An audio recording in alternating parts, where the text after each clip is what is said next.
ഞാൻ ഇവിടെ കൂട്ടാൻ വയ്ക്കാനായിട്ട് കുറച്ച് ചക്ക അരിഞ്ഞെടുത്തിട്ടുണ്ട്. അപ്പോഴതിലേക്ക് ആവശ്യമായ ചക്കക്കുരുവും കൂടെ അരിഞ്ഞിട്ടിട്ടുണ്ട്. ഇതിനി കഴുകി ഒരു കുക്കറിലേക്ക് ആക്കാം.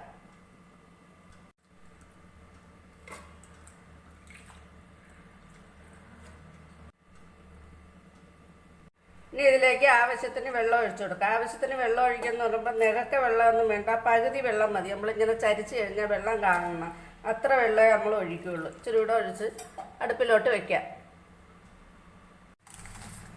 അപ്പോഴേ അടുപ്പിലോട്ട് വെക്കുന്നതിന് മുമ്പ് ഇതിന് ആവശ്യത്തിന് ഉപ്പൂടെ ഇട്ടാണ് വെക്കുന്നത്. മഞ്ഞൾപ്പൊടി വേണമെങ്കിൽ ഇടാം, അല്ലെങ്കിൽ അരപ്പ് അരയ്ക്കുമ്പോഴത്തേക്ക് അതിലോട്ട് ചേർത്താലും മതി. ഇതിലിട്ട് വേണമെങ്കിൽ വേവിക്കാം.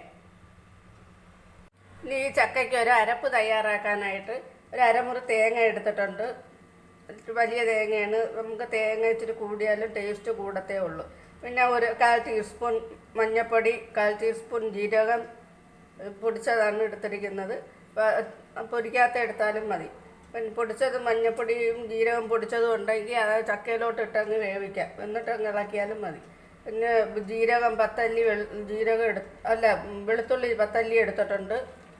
പിന്നെ കുറച്ച് പച്ച കുരുമുളകാണ് എടുത്തിരിക്കുന്നത്. പച്ച കുരുമുളക് ഇല്ലെങ്കിൽ മറ്റേ കുരുമുളക് എടുത്താലും മതി, ഉണക്ക കുരുമുളക്. ഞാൻ ഇവിടെ പച്ച കുരുമുളക്, ഈ ചക്ക വിളവ് കുറഞ്ഞ ചക്കയ്ക്ക് പച്ച കുരുമുളക് അരയ്ക്കുന്നത് നല്ല ടേസ്റ്റുമാണ്, ഗുണവുമാണ്. അപ്പം ഇനി ഇത് അരച്ചുകൊണ്ട് വരാം. ഇപ്പം ഞാൻ ഇവിടെ അരപ്പ് തയ്യാറായി കൊണ്ട് വന്നിട്ടുണ്ട്. ഇത് അരച്ചെടുക്കുന്നെന്ന് പറയുന്നെങ്കിൽ ചതയ്ക്കത്തേ ഉള്ളൂ, ചതച്ചെടുത്താണ് ഇടുന്നത്. ഇനി ഇത് അടുപ്പിലോട്ട്. അപ്പോൾ നമ്മളെ ചക്ക ഇവിടെ നല്ലതുപോലെ വെന്ത് കിടപ്പുണ്ട്. അപ്പോൾ ഈ അരപ്പ് ഇതിലോട്ട് ഇട്ട് നല്ലതുപോലെ ഉടച്ച് എടുക്കണം.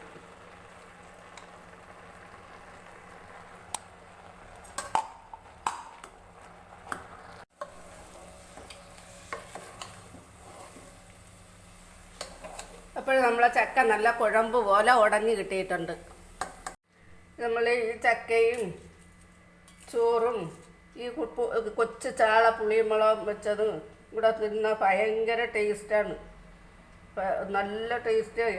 വേറെ എന്ത് കഴിക്കുന്നതിനേക്കാളും ഉച്ചയ്ക്ക് ഈ ചക്കയും ചോറും ഈ കൊച്ചു ചാളയുടെ പുളിമുളക് കൂട്ടി കഴിക്കണം.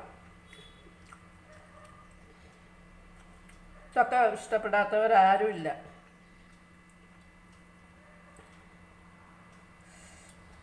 സൂപ്പർ.